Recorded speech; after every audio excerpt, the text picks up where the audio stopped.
বাড়িতে ৩টা প্লেন বন ছিল, ভাবছিলাম বানাই নে, এখনো পাবলিক এখনই এসে দাঁড় হয়ে গেছে আমার রান্নাঘরে। বানাবো। 3টা ছিল বন, তো ওটা চা দিয়ে শুধু শুধু কি খাবো, একটু বার্গার শার্গার বানালে ভালো লাগে। আর দেবাংশ খেতে ভালোবাসে। আমরা যখন ছোটবেলায় মুড়ি বিস্কুট চা খেতাম, এগুলো তো খাবেই না আজকালের ছেলেমেয়েরা। ভাই এনেছিল একটা লেটুস, তো এটা রেখে দিয়েছি, একটু একটু করে খাচ্ছিলাম এই রোল টোলের সাথে। তো আজকে বার্গারে একটু দেবো। তো দেবাংশ তো সেটাও খাবে না, তো শুধু ও সস আর মিউনিসের জন্যই শুধু এইগুলো বার্গার, তারপর এগ রোল এগুলো পছন্দ করে। তো যাই হোক, এরকম করে ওটা সুন্দর করে বানিয়ে দিয়েছিলাম। ভেবেছিলাম লুকিয়ে চুকিয়ে একটু লেটুস দিয়েই দেবো, কিন্তু সেটাও বুঝে গেছে ও না অনিয়ন খাই না অন্য কিছু, শুধু ডিম দিয়ে ওটা বানিয়ে দিয়েছি।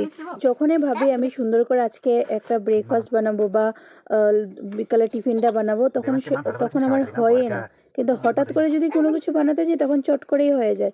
যেমন কি এটা কোনো প্ল্যানিং ছিল না, শুধু রান্নাঘরে গেছি, বন্ধটা দেখে ভাবছিলাম যে না বার্গার বানিয়ে নিই।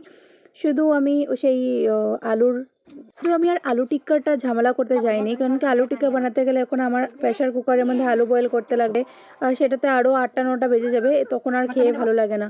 তো এই জন্য শুধু ডিম দিয়ে করে নিয়েছিলাম, ভাবিনি কি এটা এত টেস্টি হবে বলে, কিন্তু খেয়ে দেখলাম যে না বেশ ভালোই লেগেছিল।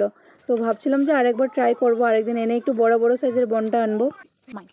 খাও, কেমন আছে? Super tasty. কেমন আছে এরকম মাটা?